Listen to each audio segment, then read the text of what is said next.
You wrote a really interesting story on Michael Woods and kind of some of the hurdles that he has faced. You can see that and read that story on cleveland.com. Take us through that and just kind of how amazing it is that he's here and on the 53-man, ready to contribute, it looks like. Yeah, one of the most compelling interviews I've ever done with a player. I mean, not many players have a story quite like this. There was so much to it. I had a great conversation with Michael Woods, who I think fans are just really going to like this young man. He's just a really neat kid. And so we just started talking during training camp. During an interview, I requested a one-on-one with him, and we just kind of sat at one of those couches that you sit on at training camp there to do those interviews.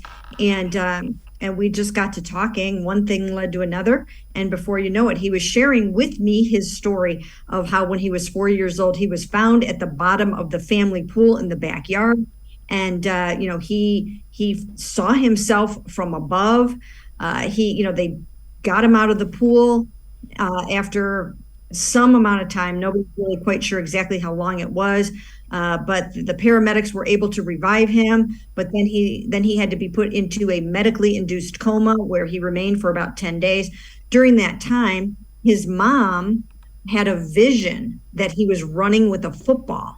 And it's just a very compelling story about how he overcame this. He was in the Children's Miracle Network program at Texas Children's Hospital.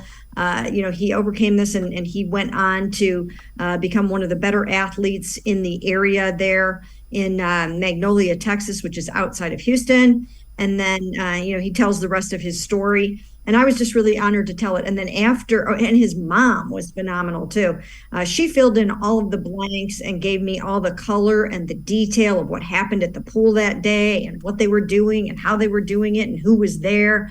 And so it just turned out, even better than I could have hoped because of how they were so forthcoming and willing to share the story. And afterwards, I asked his mom, was this the first time this story has ever been told? And she said yes. And so I was honored to be able to tell it, and I hope people enjoy it.